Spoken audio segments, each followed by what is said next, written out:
감사하며 기도드렸습니다. 아멘. 우리 좌우에 계신 분들과 격려하겠습니다. 하나님은 오늘도 살아서 우리 가운데 역사하십니다. 한마디 하시죠.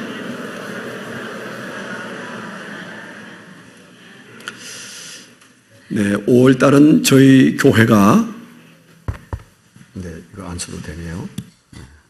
5월달은 저희 교회가 가정의 달로 가정에 관한 부담스러운 말씀을 좀 많이 생각해야 되는 그런 달입니다.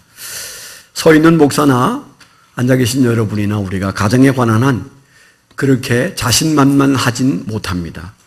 왠가 하면 오늘날 이 세상이 워낙 가정을 잘 꾸리기에 어려운 환경이에요. 그래서 어떤 사람들은 이 시대는 가족 해체의 위기 속에 있다. 아주 슬픈 가족 해체의 시대를 살고 있다. 그렇게 말하죠. 그러니까 부부 사이의 마음도 나뉘어져 있고 부모 자식 사이의 마음도 나뉘어져 있습니다. 형제 사이도 사실은 그렇게 좋은 관계가 아닌 사람들이 더 많고요. 그렇습니다. 굉장히 우리는 위기 속에 살고 있어요. 삶의 고통 때문에 가족이 찢어지고 또 삶의 쾌락을 가족 관계보다도 더 우선순위 하다가 가족의 아름다운 관계성이 약화되거나 무너진 그런 현실을 우리가 보고 있지 않습니까? 이제는 우리가 자고 세면 무슨 일이 벌어질지, 가족 안에 무슨 사건이 일어나서 매스컴에서 떠들지 염려되는 그런 시대에 사실 우리가 살고 있습니다. 사실 이제 이 가정이 왜 이렇게 힘들고 어려우냐? 그 힘든 것 중에 대한민국은 세계에서 최고입니다. 좋은 곳으로 최고가 아니고 우선 자살률이 가장 높죠. 그것도 청소년 자살률과 노인들의 자살률이 세계에서 최고입니다. 그뿐만 아니고 부부 이혼율도 세계 최고입니다. 우리가 늘 귀가 아프게 듣습니다. 왜 우리가 이렇게 세계에서 안 좋은 것들이 이렇게 많아졌을까요? 우리가 좀 못된 인간들이기 때문에 그럴까요? 그렇지 않습니다. 아주 우수한 민족이에요. 그럼에도 불구하고 우리가 어렵게 사는 이유는 세계에서 가장 가족이 하나로 살아가기에 어려운 환경을 가진 나라가 대한민국이에요. 환경 탓을 하려고 하는 말은 아닙니다. 그러나 우리가 분명히 짚고 지나가야 할 것은 우리 환경이 부부로 살고 부모 자식으로 행복하게 살기에 너무 어려운 환경이 된 건 사실이에요. 어려운데 준비마저 되어 있지 않으면 제대로 살아낼 수가 없죠. 남들은 다 그렇게 말합니다. 전 세계에서 가장 가족 구성원들이 힘겹게 사투를 벌리듯 살아가는 나라가 어디냐? 1호 국가가 대한민국이에요. 북한이 못 사는 건 사실이지만 우리보다 훨씬 잘 살고 있어요. 가족 관계가 잘 산다고요. 우리는 물질적으로는 좀 괜찮은데 폼나는 나라에 살고 있는데 가족 구성원 간의 행복도는 매우 낮습니다. 그리고 위태위태합니다. 어떤 의미라니까요? 그 이유가 첫 번째는 환경에 있습니다. 두 번째는 그 환경에 대한 인지도가 낮아요. 우리 환경이 그렇기 때문에 우리가 어떻게 살아야 이걸 이길 수 있나? 그런 준비가 안 돼 있어요. 그냥 우리는 30년 전이나 20년 전이나 지금이나 별다른 준비도 없어요.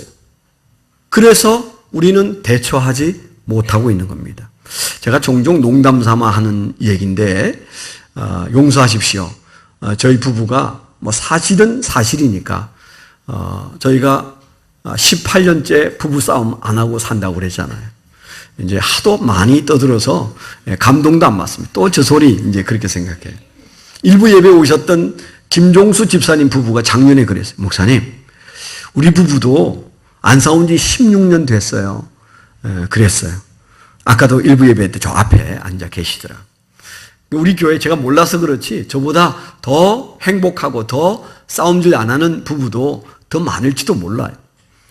그런데 왜 안 싸우는가?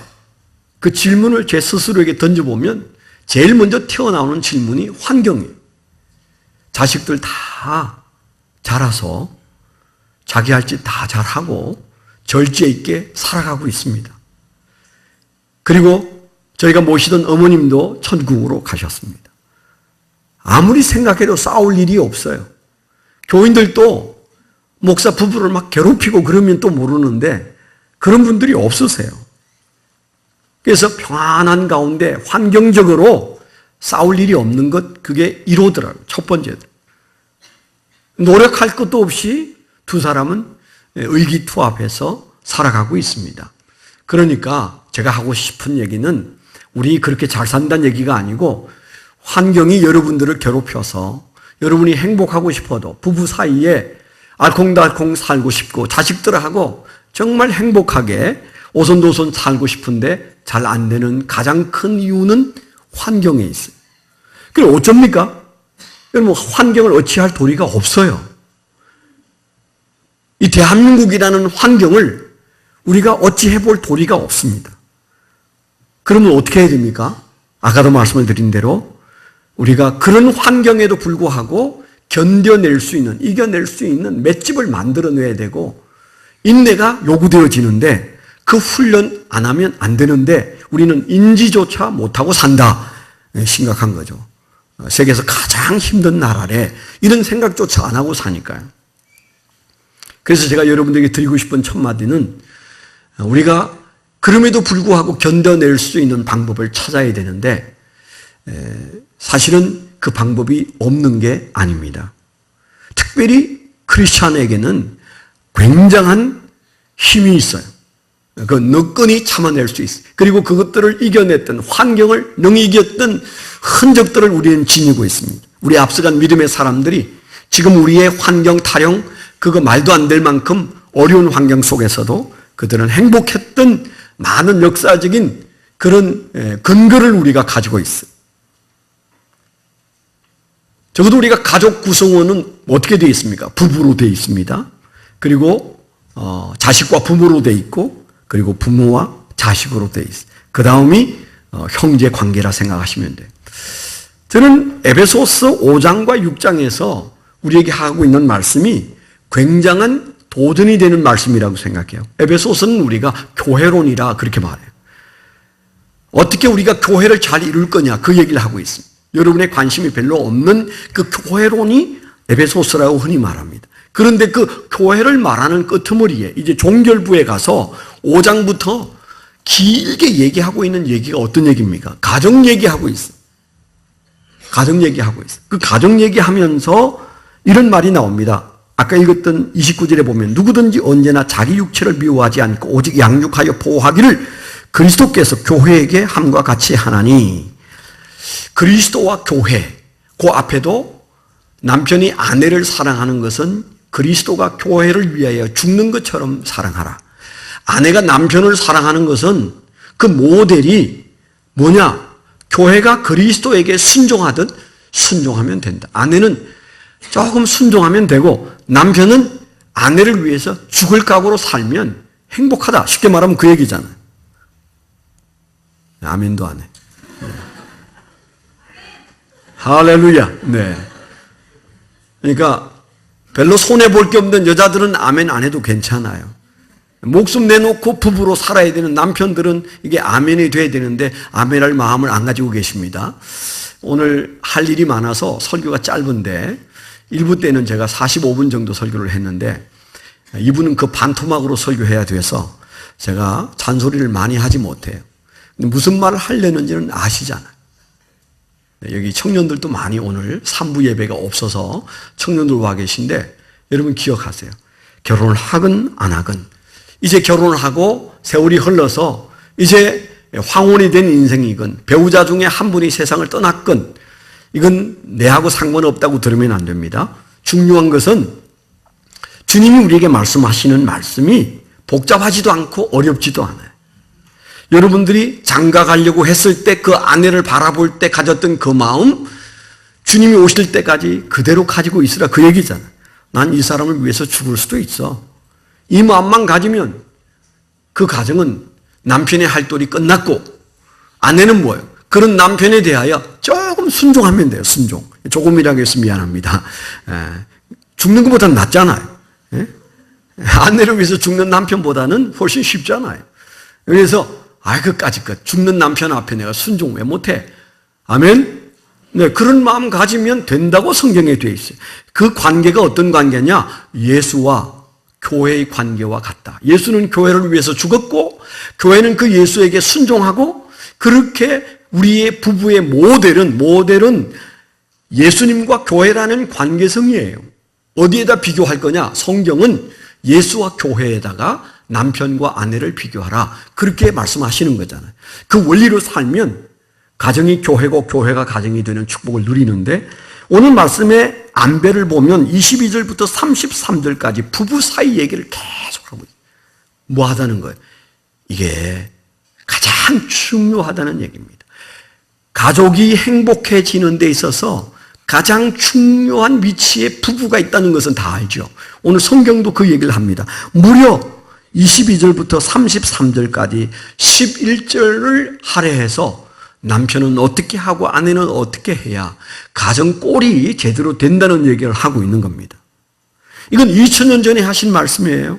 그런데 지금도 이 말씀은 1.1획도 지울 수가 없는 사실 그대로입니다. 그렇다면 앞으로 100년 후나 1000년 후에도 변하지 않습니다. 하나님이 세상을 만들었다면 이 원리는 변하지 않아요. 변하는 세상 속에서 변하지 않는 가정을 우리는 지난 수천 년을 지켜보고 있습니다. 안 변했습니다. 안 바뀌었습니다. 그대로입니다. 결혼식은 모양은 좀 바뀌어도 안 바뀌었어요. 에덴 동산에서 있었던 첫 번 결혼식이나 지금 결혼식이 그 의미상 달라진 게 하나도 없어요. 그러면 우리는 여기에 해답이 있다는 사실을 기억해야 되는데, 오늘 말씀에서 가장 중요한 것은 가정이 가정다워지는 데 있어서, 이 환경을 극복하는 데 있어서 부부 사이가 제일 중요하고 어렵다, 그 얘기하고 있는 거예요. 제가 늘 얘기합니다. 결혼학교 할 때도 결혼이 어려운데 그 결혼을 잘 견디면 되는데, 그 결혼을 잘 견디면서 나아갈 수 있는 방법은 딱 하나다. 인내 가능한 방법은 결혼관이다. 그런 말씀을 늘 드립니다. 결혼관. 사람이 마음을 먹기 나름이에요. 어떤 마음을 먹느냐에 따라서 인생은 달라지고 삶은 달라집니다. 직장 생활도 여러분들이 마음 먹기에 따라서 내일 아침부터 지옥이 될 수도 있고, 그래도 견딜만한 곳이 되기도 하는 것처럼 부부 사이, 부모 자식 사이, 이 가정이라는 공동체, 이걸 어떤 것이라고 마음을 먹느냐, 그게 가정관이잖아요. 결혼관이잖아요. 부부관이잖아요. 자녀관이잖아요. 부모관이잖아요. 이 관이라는 말, 이 철학, 여러분 이 마음속에 품은 중심, 그거면 충분합니다. 환경 이길 수 있습니다. 문제는 우리가 중심을 못 잡아요. 분명한 철학이 안 세워져. 예수 믿는 사람도 성경이 말하는 대로 믿으면 될 일인데 그게 쉽지가 않아요. 그래서 부부관이 왔다 갔다 한다니까요. 자녀 교육하는 데 있어서도 그 철학이 왔다 갔다 해요. 여러분 30년 전, 20년 전 자녀 교육관이 지금하고 같습니까? 안 같아요. 제가 늘 그런 얘기해서 미안한데 여기 다 그대로 계시니까, 지금부터 30년 전에는요, 저 둔촌동에 있는 사회체육센터에 보내는 게 로망이었어요. 아이들. 거기는 사계절 다 수영하고 아이들이 거기서 이제 유치원을 대신해서 거기를 다니는데, 워낙 부모들이 거기 보내야 된다고 생각해서 그냥 교회 기도 제목이 그거였어. 그냥 어떻게 그게 들어가게 해달라고 기도 제목 내고 기도하고 밤중에도 가서 줄을 서서 기다렸어요. 안 그래요? 여기 다 계셔요. 그래서 그 아이들 거기에 줄 세워서 보내는 게 목숨 걸고 했어요. 정말 열심히 사회체육센터에 보내는 그런 시절이 있었습니다. 지금 보냅니까? 단 한 명도 안 보내요. 왜 안 보냅니까? 트렌드가 바뀌었어요. 자식 잘 되는 방법이 그게 아닌가 봐요. 그래가지고 바뀌었다니까요. 계속 바뀝니다. 계속 바뀝니다. 여러분, 바뀌는 것에 목숨 걸면 그 어리석은 거예요. 적어도 우리는 한 발 떨어져서 그래도 변하지 않는 건 뭐지? 천년이 지나도 변하지 않는 게 도대체 뭐야? 그런 질문을 던져야 되지 않겠습니까? 우리는 얼마나 구닥다리를 믿습니까? 지금부터 적어도 3,500년 전에부터 쓰여진 성경을 들고 그걸 믿고 살아요. 정말 구질구질하고 구닥다리라고 말할 수 있어요. 그래서 세상 사람들이, 똑똑한 사람들이 모르면 예수 믿는 사람을 사람 취급도 안 해. 근데 그렇습니까? 정말 그렇습니까? 그러면 이스라엘은 지구에서 멸종해야 해요. 그런데 자녀 교육 제일 잘한다고 말하고 인재가 거기에서 나오고 사방에 둘러싸여 있는 적들 속에 살지만 건재한 나라로 살고 있고, 그거 희한한 나라잖아요. 예를 들어서 그렇게 말합니다마는 전 세계에서 국기에 십자가가 들어간 나라치고 못 사는 나라가 없다고 그래요, 흔히. 요즘은 좀 바뀌어서 영국이든 어디든 전부 다 그 세상 문화가 바뀌긴 했습니다마는 그들은 뭐예요? 철학 속에 성경이 있다는 얘기잖아요. 하나님 말씀을 붙잡고 산다는 얘기잖아요. 그 예수 그리스도가 우리에게 하시는 말씀 앞에서 인생을 보면 변하지 않았어요. 성경이 우리에게 말하려는 게 뭐예요? 가정 구성원들이 행복해지려면 먼저 부부가 손잡아야 돼요. 자녀를 위해서, 그 후손들을 위해서 손잡아야 돼요. 다음 주에는 좀 징그러울 수도 있겠지만 손 잡으셔야 합니다. 부부가 앉아서 예배 드리는 날이 셋째 주예요.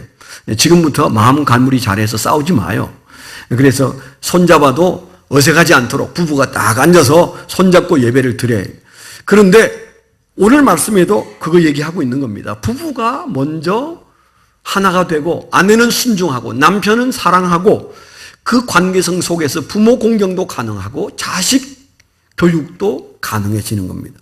여러분 11절에서 부부 사이를 얘기하다가 6장 1절, 2절, 3절에서 부모를 어떻게 섬겨야 할 것이냐 그 얘기 3절에 할애하고 자식은 어떻게 키울 거냐 그 얘기는 한 절이 한 절, 4절 한 절입니다.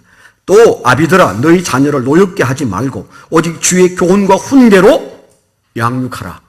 한 절에 자녀 교육, 오늘 우리가 어린이 주일인데 한 절에 다 들어가 있어요. 오늘 우리가 짧은 시간에 제가 여러분들이 강조하고 싶은 얘기는 이 5월 한 달 동안에 제일 먼저 새롭게 여러분들이 힘들어도 귀찮아도 마음을 다잡아야 할 하나님의 명령은 부부 사이를 다시 정립시켜야 돼. 원위치시켜 놔야 돼. 회복시켜야 돼. 아멘?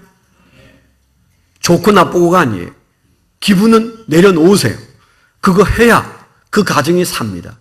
제가 25살 때 군대를 막 갔다 온 1975년에 제가 이상한 글 2개를 읽었는데 지금도 안 잊어버려요. 제가 결혼학교 할 때 꼭 그 얘기 합니다. 젊은 부부들에게도, 부부 되려는 사람에게도. 그때 읽었던 글 중에 하나가 제임스 답슨이라는 분이 쓴 글인데요. 이분은 Focus on the Family라고 하는 미국에서 가정사역을 무지무지 크게 해서 미국 예수 안 믿는 사람도 Focus on the Family를 모르는 사람들이 없고 제임스 답슨을 모르는 사람이 없어요. 아주 유명한 분이에요. 저는 그 회사에도 가서 견학을 했습니다. 회사 안에 철도가 들어요. 철도가. 그 기차에다가 수많은 출판물들을 실어 나가기 위해서 회사 안까지 기차 레일이 깔려있는 그런 회사입니다. 제임스 답슨이 한 말이 그런 말이었어요. 1975년에 제가 읽었어요. 미국 사회가 너무너무 어지러워서 5가정 중에 한 가정이 이혼하는 세상이다 그랬어요. 제가 그때 읽고는 이 인간들은 미쳤나 봐. 아니 무슨 사람이 5가정 중에 한 가정 이혼한단 말이냐. 지옥이지 그 사람 사는 데가 아니다. 이런 생각을 했어요. 그때 당시는. 그런데 불과 얼마 안 지난 지금 이제 40몇 년 지난 지금 어떻습니까? 대한민국은 어떻습니까? 통계가 3.5대 1입니다. 대한민국은 뭐 그냥 4가정 중에 한 가정 혹은 3가정 중에 한 가정이 이혼하는 세상이 됐어요. 그러면 이건 그때 제가 미국을 흉본 것에 비한다면 미쳐서 돌아가는 세상이에요. 어떻게 3가정 반 만에 한 가정이 이혼을 하냐고요. 세계에서 가장 절망적인 나라고 지옥 같은 나라입니다.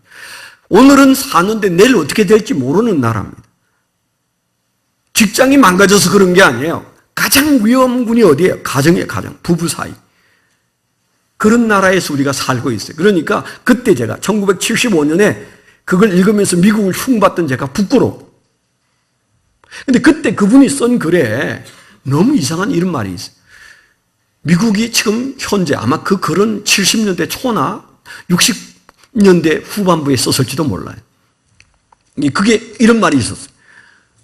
미국 가정이 5가정 중에 1가정이 이혼하는데 자기가 서베이를 해보니까 born again 크리스찬, 부부가 다 예수를 믿는데 그냥 교회만 다니는 게 아니고 예수를 진짜 아는 사람, 신앙이 뭔지 아는 사람, 예수 그리스도를 주와 구주로 영접해서 그 신앙의 세계 속에 들어왔다고 말할 수 있는 born again 크리스찬 부부일 경우는 1270쌍 중에 한 쌍이 이혼한다. 그렇게 말했어요. 가정사역을 하는 전문가고 거기는 박사가 100명이 넘은 회사입니다. 그런 그 회사가 설베이한 내용이니까 거짓말 아닙니다. 똑같은 환경 속에 살아도 예수 제대로 믿는 부부는 1270쌍 중에 한 쌍이 이혼합니다. 이혼 안 한다는 얘기. 심지어는 남편이 바람 피워도 이혼 안 해. 그러지 않겠습니까? 별일이 다 일어날 겁니다. 1270쌍 안에. 그래도 이혼하지 않는다는 얘기를 하고 있는 겁니다. 그런데 도대체 이 차이, 5대1인 사회 속에서 1270대 1은 같이 살지만은 전혀 다른 세상이에요. 차이는 딱 하나예요. 결혼에 대한 철학이 다른 겁니다. 예수 믿으면서 도대체 결혼이란 뭐냐? 남편이란 뭐고 아내란 뭐냐? 자식이란 뭐냐? 부란 뭐냐? 이 철학이, 성경적인 철학이 딱 들어오면 달라진다는 거예요. 제가 시간이 없지만 한 얘기 더 할까요? 그때 읽었던 책. 그때 읽었던 책 중에 조나단 에드워드에 관한 책 제가 소개한 적이 있어서 여러분들이 다수는 들은 적이 있습니다만 용서하십시오.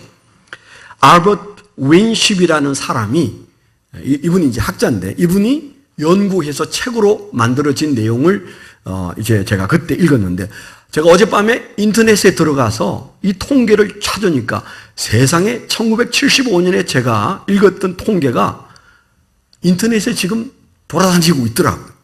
지금도. 근데 뭐 수치는 왔다 갔다 하지만은 그 얘기인즉슨 이런 겁니다. 조나단 에드워드는 목사들이고 어느 날 초등학교 때 친구를 전도해서 교회에 데리고 왔어요. 맥스 주크를 데리고 왔어요. 그런데 중학교 다닐 때 이 맥스 주크가 그 친구에게 말하기를, 조나단, 나 다음 주부터 교회 안 나올 거야. 너무 놀란 이 친구가, 왜? 지금까지 잘 다녔잖아. 그랬더니 그가 하는 말이, 재미가 없어.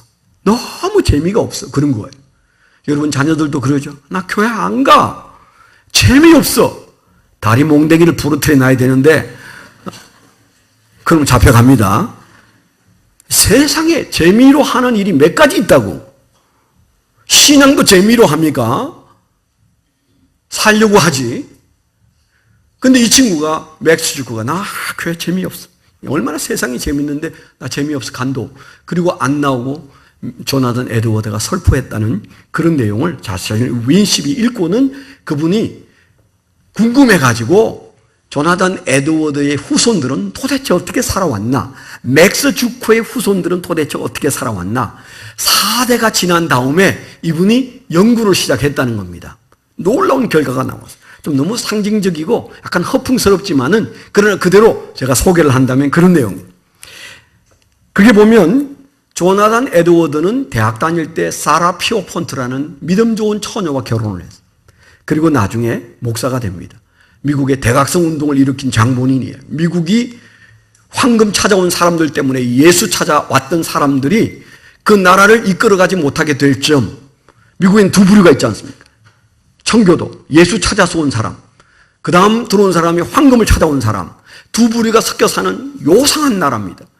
그 나라가 서부 활극이 일어나고 그러니까 미국이 이제 넘어질 점 됐을 때 대각성 운동을 일으킨 사람 장본인이 이 조나단 에드워드인데, 그가 대학생 때 결혼을 한 사라 피오폰트와 자식을 낳고 살았는데 4대에 걸쳐서 이렇게 살았답니다.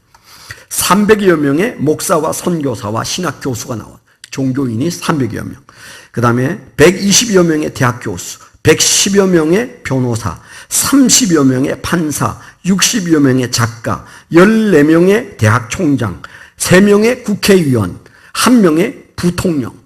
그 자손들의 데이터가 이렇게 나왔어요. 제가 그때 읽었던 것 기억하는데 그 책에는 이런 말이 있었어요. 홈리스 피플은 한 명도 없었다. 제가 읽었거든요. 그러니까 불황자는 하나도 없다. 이제 그런 얘기가 거기에 있었습니다. 그런데 이 윈십이라는 사람이 조사를 한 맥스 주커의 가게는 교회를 떠나고 재미나게 인생을 살다가 어느 날 술집에서 한 처녀와 한 여자와 사귀게 되고 그 여자와 결혼해서 자식을 낳고 그럭저럭 살았던 맥스 주커의 후손들에 대한 보고가 특별합니다. 여기 보니까 310명의 거리 불황자, 홈리스 피플이 가장 많은 군 중에 하나예요. 310명. 그 다음에 440여 명은 방탕한 생활자, 130명은 평균 13년의 징역을 살았고, 7명은 살인자였고, 100명은 알코올 중독자였고, 60명은 상습절도범이고, 190명은 매춘부였다. 그렇게 되어 있어요. 그리고 통계를 내면 사형을 당한 사람이 그 자손 중에 109명이나 되고, 3분의 1은 정신병원에 들락거리는 자손들이었고, 절반 이상이 문맹자, 글을 읽을 줄 모르는 문맹자였고, 그 안에 마약 사범과 알코올 중독자, 아까 말한 대로 100여 명이 넘었다 그랬어요.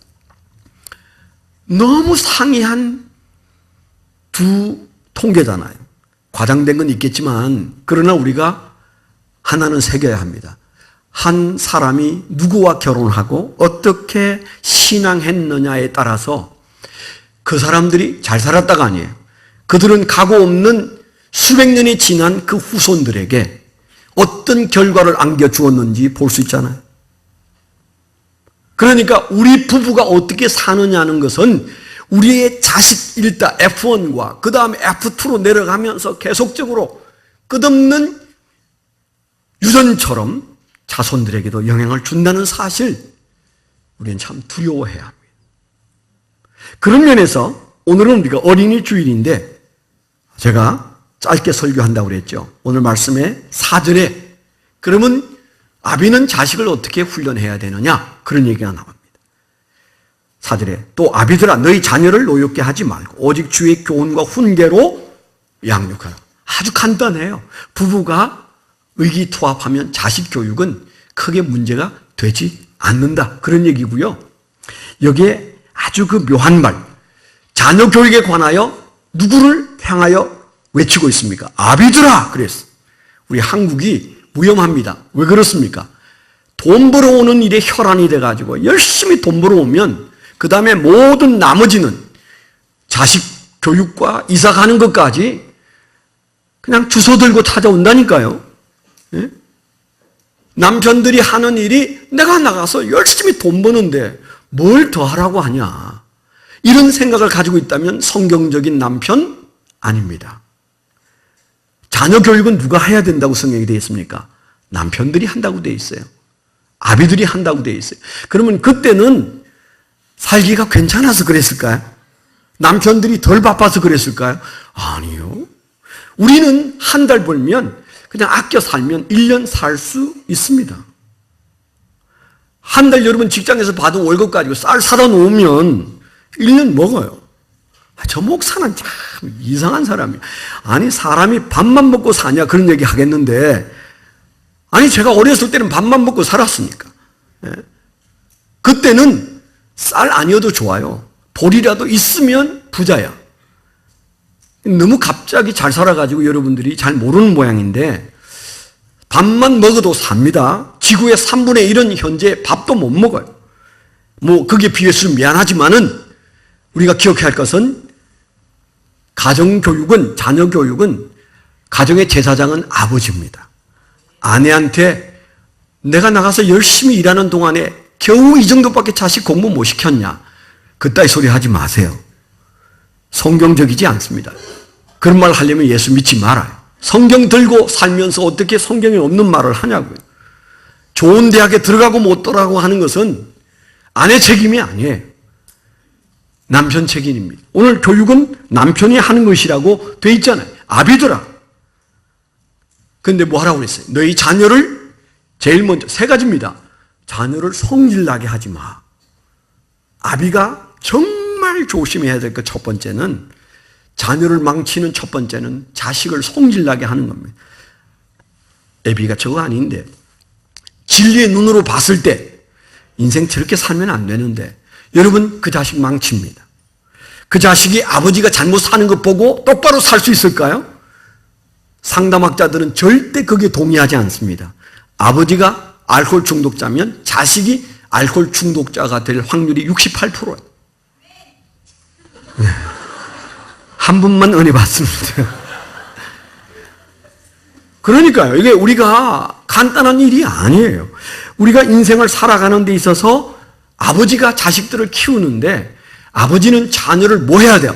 격려해야 돼. 격려해야 돼. 그런데 노엽게 해.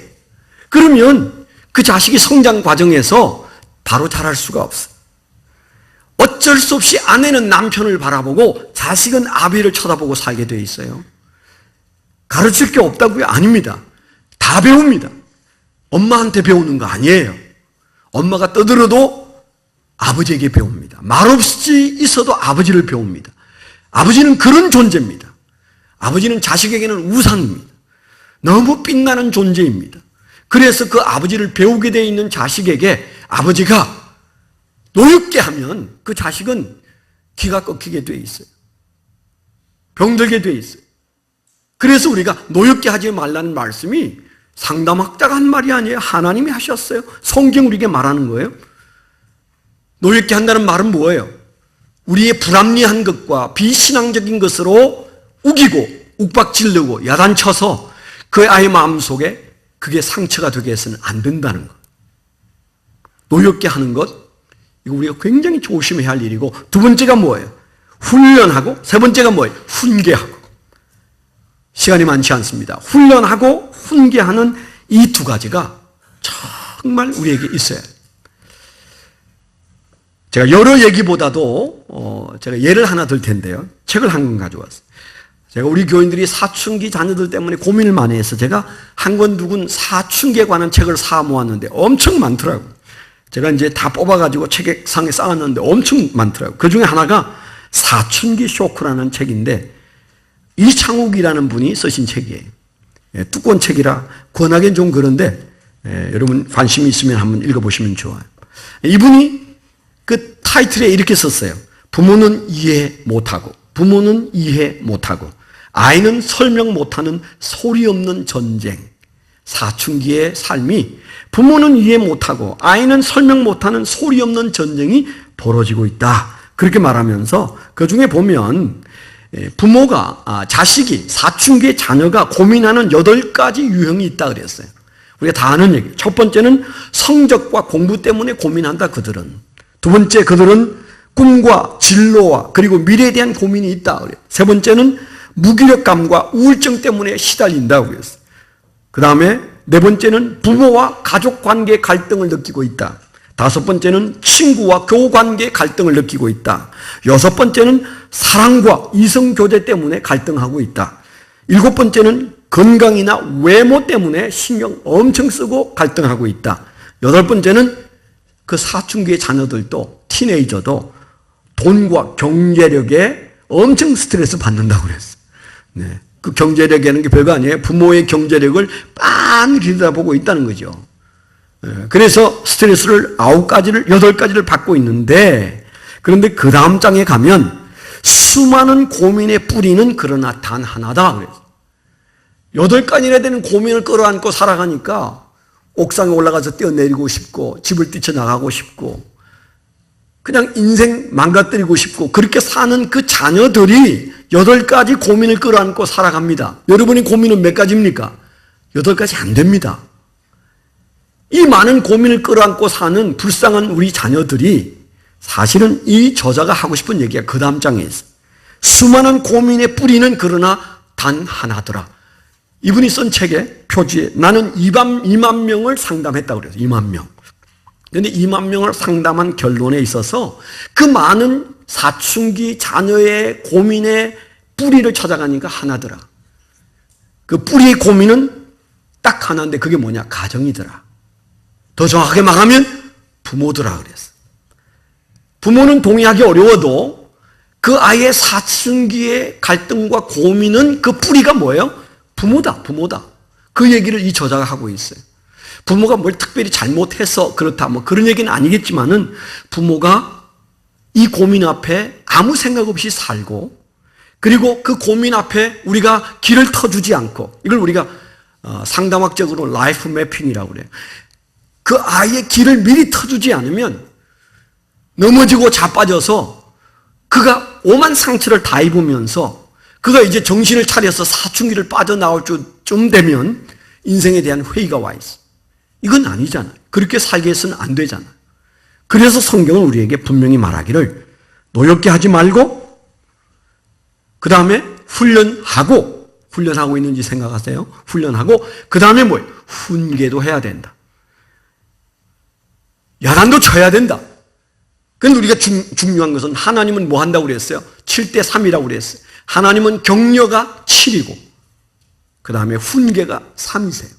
우리가 그냥 읽으면 항상 하나님은 뭐 하라 하지 말라 야단치는 것만 같으죠. 그렇지 않습니다. 하나님은 우리를 격려하시는 말씀이 70%예요. 그러나 야단도 치십니다. 30%. 부모된 여러분, 그 자녀들은 어쩔 수 없이 우리와 운명 공동체고 지금은 그들이 우리의 영향을 받고 있고 훗날에 우리는 그들의 영향을 받게 될 거예요. 그들 때문에 우리가 외로워하고 눈물 흘리게 될 겁니다. 그렇다면 지금 잘해야 돼요. 방법이 여기저기 있는 게 아니에요. 오늘 말씀 안에 있습니다. 아비들아 너희 자녀를 노엽게 하지 말고 오직 주의 교훈과 훈계로 양육하라. 아멘.